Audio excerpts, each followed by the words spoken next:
Bonjour chers internautes, comme nous l'avons promis, c'est que nous allons encore une fois vous pousser à approfondir vos connaissances, vos informations ou carrément votre niveau d'apprentissage sur la notion d'intelligence artificielle, étant donné que l'intelligence artificielle est en soi la signature même du 21e siècle.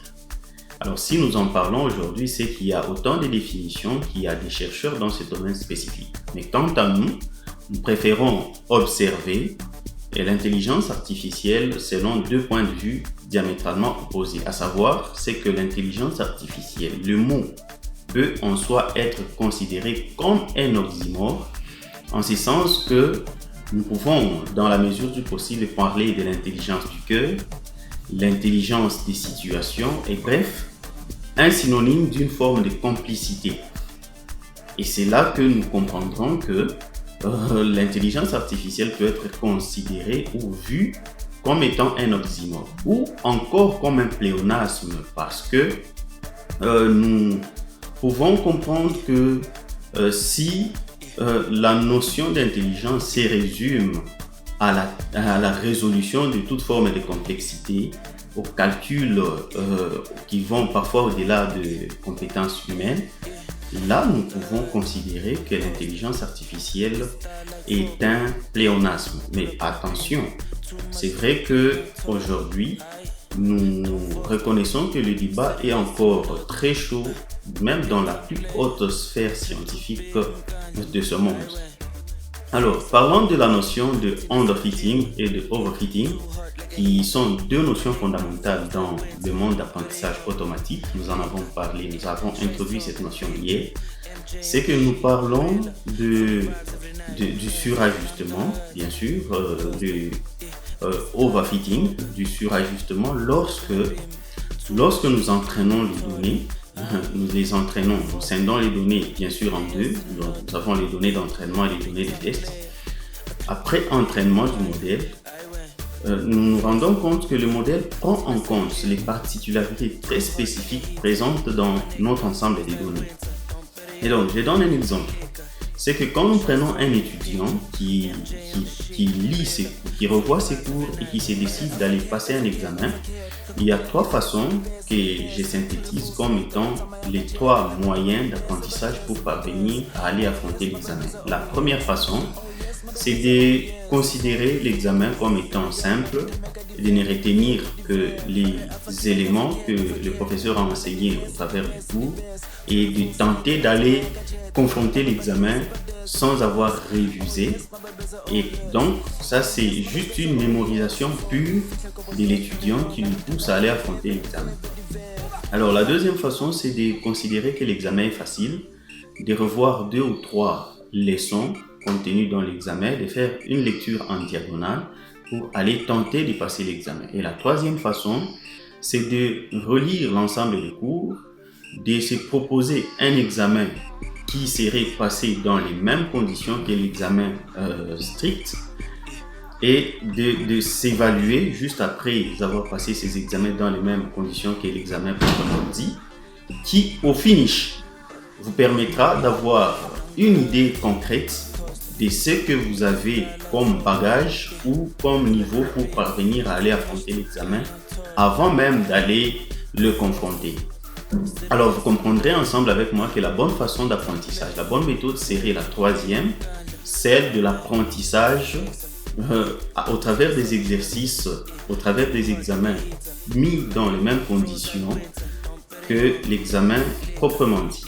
Alors, quel est le lien avec la notion d'apprentissage automatique? C'est qu'en apprentissage automatique, nous poussons également notre modèle à s'exercer davantage sur un ensemble de données de sorte à déceler des structures cachées dans ce modèle et qu'il soit capable de généraliser correctement les modèles si jamais on lui offrait, on lui donnait, on lui confiait un ensemble de données jamais vues auparavant.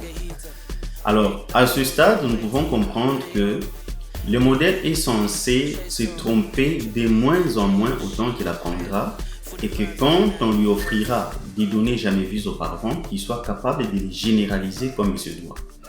Mais attention, si on revenait dans le cas de l'étudiant, si l'étudiant prenait en compte des paramètres très spécifiques en considérant que si, par exemple, l'humeur du professeur peut également influencer sa réussite ou son échec, et que l'horoscope même du professeur, la météorologie du jour pouvait avoir une incidence sur sa réussite, là, il va tomber dans la mémorisation pure des particularités très spécifiques compris dans la situation que nous appellerons ensemble des données. Et donc, ça sera ce que nous appelons le surajustement. Il ne pourra pas très bien généraliser la situation parce qu'il devra prendre en compte l'humeur du professeur, la météorologie de la journée ou carrément l'horoscope du professeur.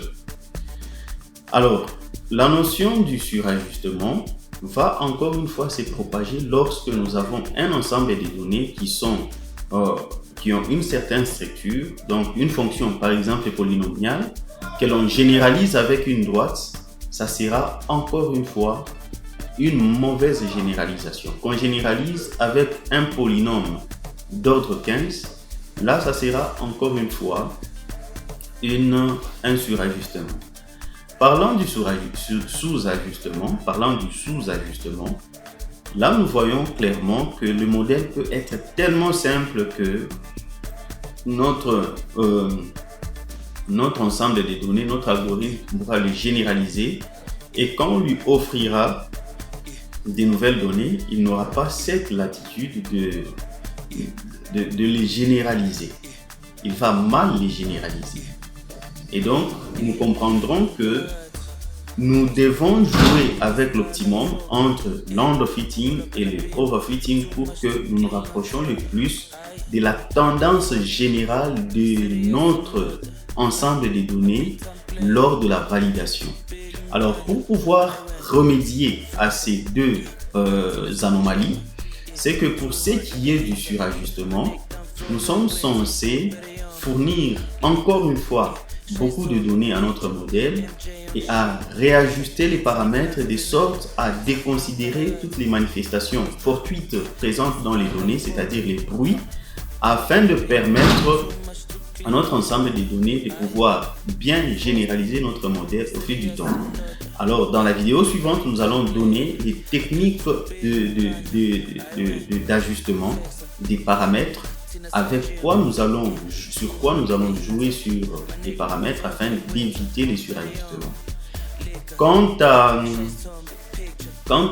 au sous-ajustement, nous demanderons justement à ce qu'il y ait un grand ensemble de données, qu'on fournisse davantage de données à notre modèle, de sorte à lui permettre de compenser ses apprentissages, qu'on lui permette d'apprendre davantage sur la diversité des données qui lui seront fournies, à notre modèle, et qu'il soit capable de remonter la pente afin de ne pas surajuster, mais plutôt de se rapprocher davantage à la tendance générale de l'ensemble des données de notre modèle.